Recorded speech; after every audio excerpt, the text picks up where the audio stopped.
আসসালামু আলাইকুম, কেমন আছেন সবাই? আশা করছি ভালো আছেন। আমরাও খুব ভালো আছি। আমি আপনাদের মাঝে আর একটা নতুন ব্লগ নিয়ে চলে আসলাম। আর এই যে সকাল সকাল আমি ভিডিওটি স্টার্ট করেছি। আর আমার ভিডিওটি যে যেখান থেকে দেখছেন আশা করি লাইক দিয়ে দেখা শুরু করবেন, ভালো লাগলে সাবস্ক্রাইব করে পাশে থেকে যাবেন। আর কমেন্টের সাহায্যে জানাতে ভুলবেন না। আর এখন আমি রান্নাঘরটা একটু ক্লিন করে নিচ্ছি, মোছামুছি করে নিচ্ছি। আর রান্নাঘর ক্লিন না করলে একটু ভালো লাগে না। রান্নাঘর সবসময় পরিষ্কার পরিচ্ছন্নতা থাকলে রান্না করতে ভালো লাগে।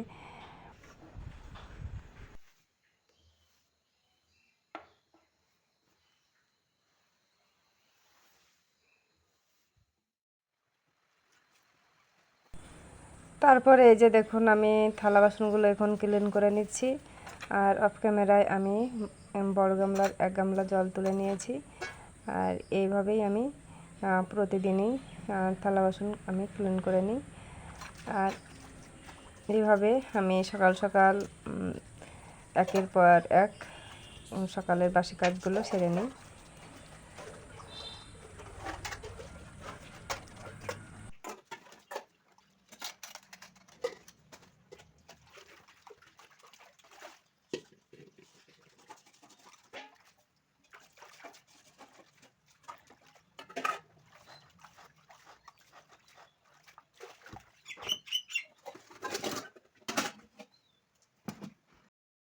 তারপরে চলে আসলাম সকালের নাস্তা। আর আজকে সকালের নাস্তা হবে খিচুড়ি ভুনা। আর ঝরঝরে খিচুড়ি তৈরি করে নেব আজকে। তাই রসুন, পেঁয়াজ, কাঁচা লঙ্কা আমি সব খোসা ছাড়িয়ে আমি কেটে নিচ্ছি।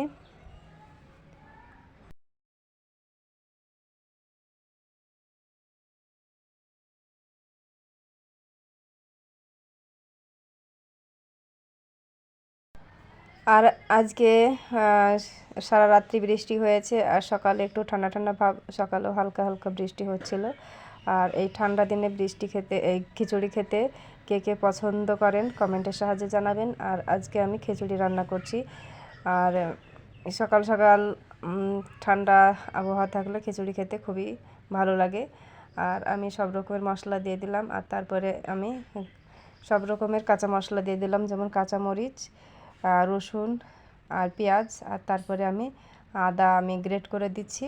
আর তারপরে শুকনো মশলাগুলো সব দিয়ে ভালোভাবে আমি করে ঘষে আমি খিচুড়িটা গ্যাসের উনানে বসিয়ে দিব।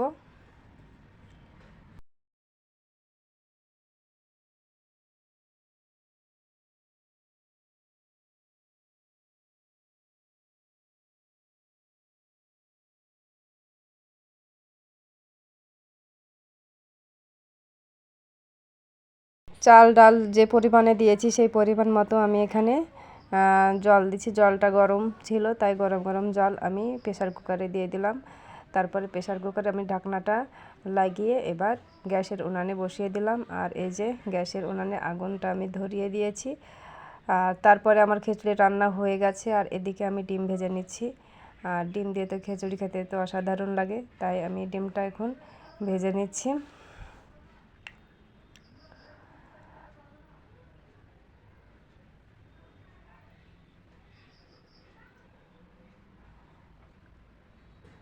আর এদিকে ডিম আমি ভেজে নিয়েছি। আর তারপরে আমি খিচুড়ি পরিবেশন করছি।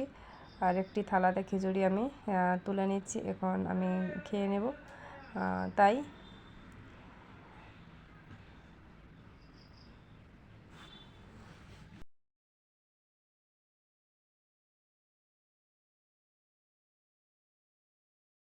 তারপরে এই যে এখানে আমি পেঁয়াজের স্যালাড দিলাম, পেঁয়াজ দিলাম। আর ঘরে শসা গাজর কিছুই ছিল না, তাই শুধু পেঁয়াজ দিলাম আর ডিম ভাজা। আর এখন আমি খাওয়া দাওয়া করে চলে আসলাম দোকানে। আর দোকানে আমি কিছুক্ষণ থাকবো, তাই দোকানে চলে আসলাম। আর দোকানে হচ্ছে এটা হচ্ছে আমার ডিউটি, এই টাইমটাই আমি বেলা 9টা থেকে 11টা পর্যন্ত আমি দোকানে থাকবো। তারপরে চলে যাবো বাড়িতে, রান্নাবান্না আছে। আর আজকের মতো ভিডিওটি শেষ করলাম। ভালো থাকবেন, সুস্থ থাকবেন, আল্লাহ হাফেজ।